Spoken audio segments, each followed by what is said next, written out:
ನಾನಿವತ್ತು ಈರುಳ್ಳಿ ಪುಳಿಯೋಗರೆ ಮಾಡೋದನ್ನ ತೋರಿಸ್ಕೊಡ್ತಾ ಇದ್ದೀನಿ.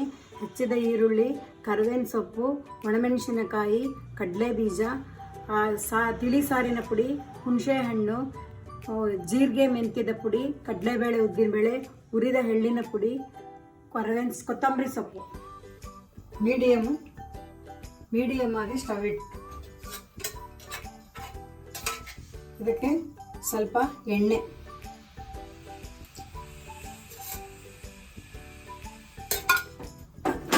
ಎಣ್ಣೆ ಕಾದ ನಂತರ ಸಾಸಿವೆ,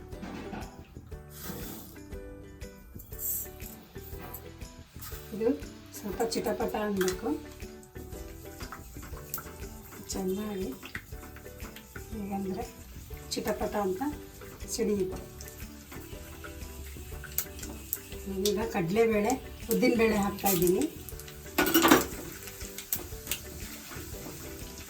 ಇದು ಕೆಂಪಗಾದ ನಂತರ ಹೆಚ್ಚಿದ ಈರುಳ್ಳಿ ಹಾಕ್ತಾಯಿದ್ದೀನಿ.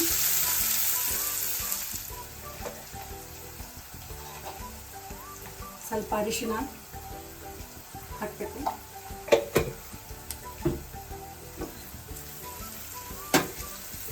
ಈರುಳ್ಳಿ ಕೆಂಪಗಾಗುವವರೆಗೂ ಬಾಡಿಸ್ಕೋಬೇಕು.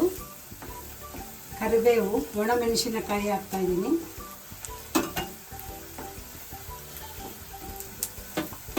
ಈಗ ಹುಣಸೆ ಹುಳಿನ ಚೆನ್ನಾಗಿ ಹಿಂಗೆ ಕಿವುಚ್ಕೊಂಡು ಅದರಲ್ಲಿ ಹಾಕ್ಬೇಕು.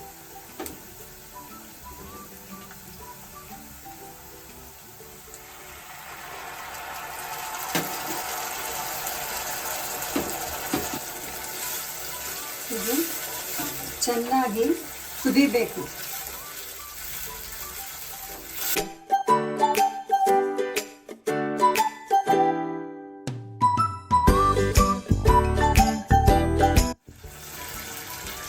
ಕಡಲೆ ಬೀಜ ಹಾಕಬೇಕು.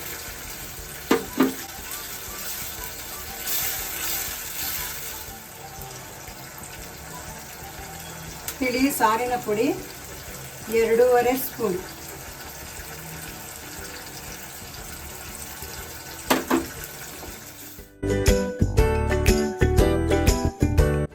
ಸ್ವಲ್ಪ ಬೆಲ್ಲ, ಪುಡಿ ಮಾಡಿದ ಬೆಲ್ಲ, ರುಚಿಗೆ ತಕ್ಕ ಉಪ್ಪು,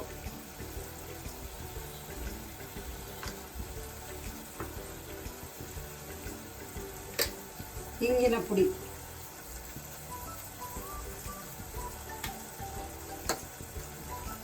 ಚೆನ್ನಾಗಿ ಮಿಶ್ರಣ ಮಾಡಬೇಕು.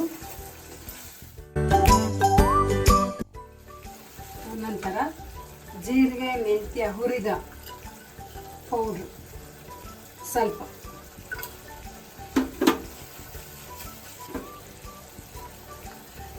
ಎಳ್ಳಿನ ಪುಡಿ 2 ಸ್ಪೂನ್,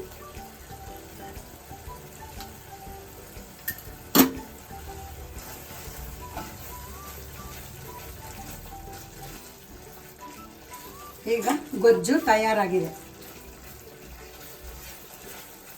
ಈ ಗೊಜ್ಜನ್ನು ಅನ್ನಕ್ಕೆ ಹಾಕಿ ಕಲಿಸ್ಬೇಕು. ನಾನು 3 ಜನಕ್ಕಾಗಷ್ಟು ಅನ್ನ ಮಾಡ್ಕೊಂಡಿದ್ದೀನಿ.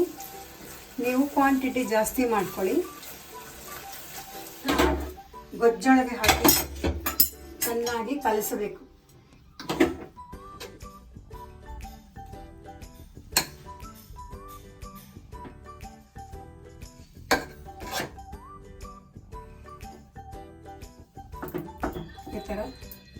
ಈ ಥರ ಎಲ್ಲ ಗೊಜ್ಜು ಹೊಂದಿಕೊಳ್ಳಾಗೆ ಚೆನ್ನಾಗಿ ಕಲಿಸಬೇಕು.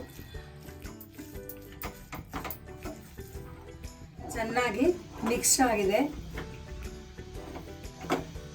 ಪುಳಿಯೋಗರೆ ರೆಡಿಯಾಗಿದೆ, ಈರುಳ್ಳಿ ಪುಳಿಯೋಗರೆ.